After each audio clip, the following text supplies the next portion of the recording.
बिस्मिल्लाहिर्रहमानिर्रहीम।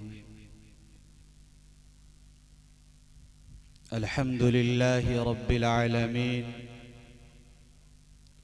वस्सलातु वस्सलामु अला अशरफिल अंबिया'i वल मुरसलीन व अला आलिहि व सहबिहि अजमईन। अम्मा बाद फ़क़द क़ाल अल्लाहु तबारक व तआला फ़ी कलामिहिल मजीद वल फ़ुरक़ानिल हमीद। अऊज़ु बिल्लाहि मिनश शैतानिर रजीम। बिस्मिल्लाहिर रहमानिर रहीम। अर्रहमान अल्लमल क़ुरआन ख़लक़ल इंसान। सदक़ल्लाहुल अज़ीम। वक़ाल नबी सल्लल्लाहु अलैहि वसल्लम खैरुकुम मन तअल्लमल क़ुरआन व अल्लमह। औ कमा क़ाल नबी सल्लल्लाहु अलैहि वसल्लम। डाइस पर तशरीफ़ फरमा उलमाए कराम और इलाक़े के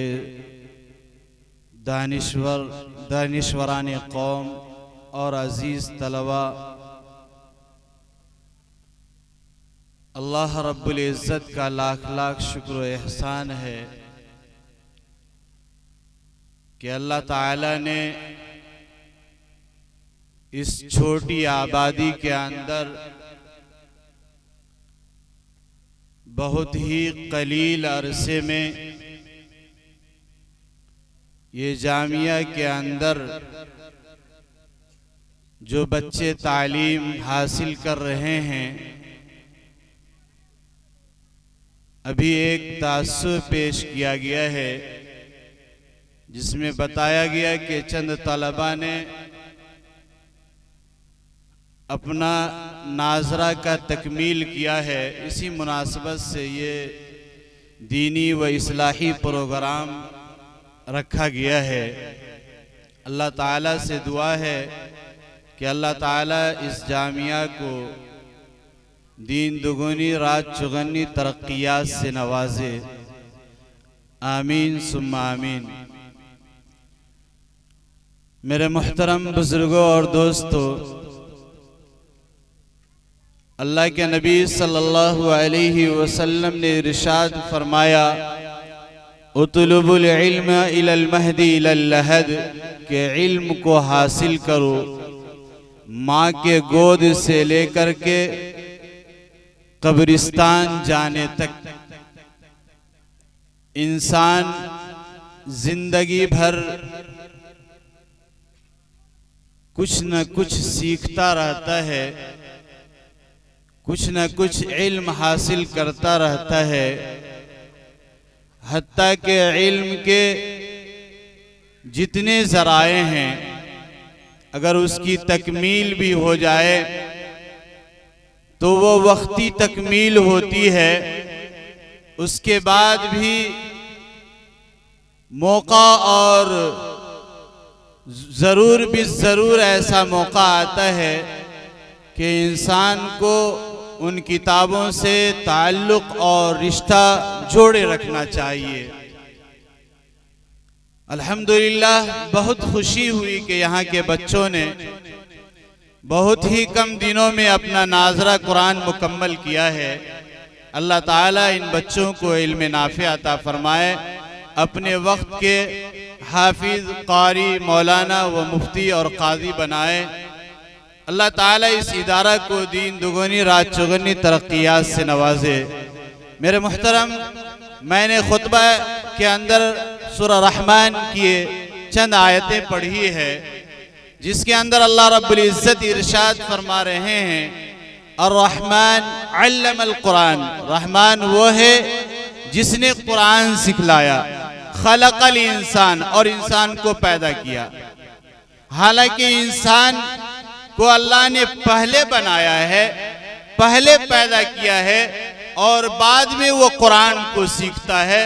लेकिन अल्लाह तबारक व तआला ने इल्म की अहमियत को उजागर करने के लिए, कुरान की अजमत को वाज़े करने के लिए, कुरान की रफ़अत को बयान करने के लिए ये फरमा रहे हैं कि अर्रहमान, रहमान वो है जिसने अल्लमल कुरान, कुरान को सिखलाया, व खलक़ल इंसान, और इंसान को पैदा किया कि ये इंसान जो बढ़ेगा, आगे चलेगा, तो इस इंसान के लिए ज़रूरी होगी कि वो दीनी तालीम को हासिल करे और शरीयत का इल्म और बुनियादी इल्मों को अपने लिए आइडियल बनाए, नमूना बनाए, ताकि शरीयत के ऊपर अमल करना उनके लिए आसान हो। आज मस्जिदें जो वीरान नजर आती है, उसके मुताल्लिक मुफ्ती तकी उस्मानी साहब दामत बरकातुहुल आलिया ने एक मौके से फरमाया कि वजह इसकी यह है कि बुनियादी तालीम न होने की वजह से लोग मस्जिदों से आज दूर हैं और जो है मस्जिदें आज वीरान पड़ी हुई है। इसलिए बुनियादी तालीम का होना हर अफराद के लिए जरूरी है, हर इंसान के लिए जरूरी है। पीर जुल्फ़कार साहब नक्शबंदी रहमतुल्लाहि अलैह एक मौके पर फरमाए कि इंसान को अल्लाह तबारक व तआला अगर एक लड़का अता करे और एक लड़की अता करे तो उनको चाहिए कि पहले लड़की को तालीम दे। और आगे फरमाते हैं कि मर्द पढ़ा फर्द पढ़ा, मर्द पढ़ा फर्द पढ़ा, औरत पढ़ी खानदान पढ़ा। इस उम्मत की इस्लाह के लिए, इस उम्मत की तरबियत के लिए अल्लाह रब्बुल इज्जत ने माँ के गोदों का इंतखाब किया है। और माँ की गोद औलिया के लिए भी, अंबिया के लिए भी अल्लाह रब्बुल इज्जत ने बनाया है। तो अंबिया भी माँ के गोद ही से पैदा हुए और औलिया भी माँ के गोद ही से पैदा हुए। और माँ को ये एजाज अल्लाह ने बख्शा और वह विलायत का मकाम अता किया कि जिसकी निस्बत पर आज जो रुए ज़मीन पर जो औलिया नजर आते हैं, जो अंबिया रुए ज़मीन पर आए और दुनिया से गुजर गए, उसकी वजह उनकी माँ और उनकी वालिदा ही बनी है। मेरे मोहतरम बुजुर्गो, दोस्तों, अल्लाह के नबी सल्लल्लाहु अलैहि वसल्लम के ऊपर सबसे पहला वही नाजिल हुआ गारे हिरा के अंदर, वह इक़रा बिस्मि रब्बिकल लज़ी खलक़ है कि पढ़िए उस रब के नाम से जिसने आपको पैदा किया। इक़रा व रब्बुकल अकरम, पढ़िए उस रब के नाम से जो बहुत ही करीम है। अल्लाह के नबी सल्लल्लाहु अलैहि वसल्लम के ऊपर जब सूरह इक़रा की 5 आयतें नाजिल हुई तो अल्लाह के नबी सल्लल्लाहु अलैहि वसल्लम जब घर वापस आए तो हजरत खदीजा रज़ियल्लाहु अन्हा से फरमाए कि ज़म्मिलूनी ज़म्मिलूनी, कि मुझे चादर उड़ाओ, मुझे चादर उड़ाओ। खशीतु अला नफ्सी, मैं अपनी जात पर डर रहा हूं। अल्लाह के नबी सल्लल्लाहु अलैहि वसल्लम जिब्रील अमी को पहले मर्तबा देखे थे और ये कुरान का बार आपके ऊपर पहले मर्तबा नाजिल हुआ था। इसलिए अल्लाह के नबी सल्लल्लाहु अलैहि वसल्लम जब घर वापस हुए तो आपके ऊपर कपकपी ताड़ी थी और आपके ऊपर गोया के एक हैअत तारी थी, जिसकी वजह से अम्मी खदीजा रज़ियल्लाहु अन्हा से फरमाए कि ज़म्मिलूनी, मुझे चादर उड़ाओ, मुझे चादर उड़ाओ। चुनांचे हजरत खदीजा रज़ियल्लाहु अन्हा अल्लाह के नबी सल्लल्लाहु अलैहि वसल्लम के चंद खूबियों को बयान करती है और कहती है कि इन्नका लतसिलुर रहीम, कि आपकी आदत तो ये है कि आप सिला रहमी करते हैं। व तक्सिबुल मादूम व तुक़रिउद ज़ैफ़, कि अल्लाह के नबी सल्लल्लाहु अलैहि वसल्लम आपके अंदर ये खूबियां हैं, आपको अल्लाह रब्बुल इज्जत कभी ज़ाय नहीं करेंगे, आपको अल्लाह तबारक व तआला कभी बर्बाद और हलाक नहीं करेंगे। फिर अम्मी खदीजातुल कुबरा रज़ियल्लाहु अन्हा ने अल्लाह के नबी सल्लल्लाहु अलैहि वसल्लम को जब तसल्ली दी तो अल्लाह के नबी सल्लल्लाहु अलैहि वसल्लम को इत्मीनान हासिल हुआ। फिर अपने चचाजाद भाई वर्का बिन नौफल के पास अल्लाह के नबी सल्लल्लाहु अलैहि वसल्लम को ले गई। मैं तफसील में ना जाते हुए कि ये तरबियती प्रोग्राम है और इस के अंदर जो है अल्लाह के नबी सल्लल्लाहु अलैहि वसल्लम और जितने अंबिया आए हैं हर एक की तरबियत माँ ने की है, और कभी माँ की शक्ल में, कभी बीवी की शक्ल में, कभी बहन की शक्ल में, कभी बेटी की शक्ल में किया गया है। अगर बेटी की शक्ल में देखा जाए तो अल्लाह के नबी सल्लल्लाहु अलैहि वसल्लम जिस वक्त हजरत अबू बकर सिद्दीक रज़ी अल्लाहु अन्हु के साथ हिजरत के लिए जा रहे थे और गारे सौर के अंदर क़याम करने के लिए जा रहे थे, तो उस वक्त अल्लाह के नबी सल्लल्लाहु अलैहि वसल्लम जब रुखसत होना चाह रहे थे तो हजरत खदीजतुल कुबरा रज़ी अल्लाहु अन्हा के अल्लाह के नबी सल्लल्लाहु अलैहि वसल्लम को जिस तोशा की ज़रूरत थी, अस्मा रज़ी अल्लाहु अन्हा ने अपने ओढ़नी को फाड़ करके उस तोशे को उस ओढ़नी से बांधा था और बाकी को अपने सर पर रख करके पर्दा किया था। और इसके जरिए से अल्लाह के नबी सल्लल्लाहु अलैहि वसल्लम के पास रोजाना छुप छुप करके वो अल्लाह के नबी सल्लल्लाहु अलैहि वसल्लम के पास गारे सौर के अंदर खाना ले जाती और अल्लाह के नबी सल्लल्लाहु अलैहि वसल्लम उसको खाया करते थे और उसको पिया करते थे। एक रोज अस्मा रज़ी अल्लाहु अन्हा वापस लौट रही थी।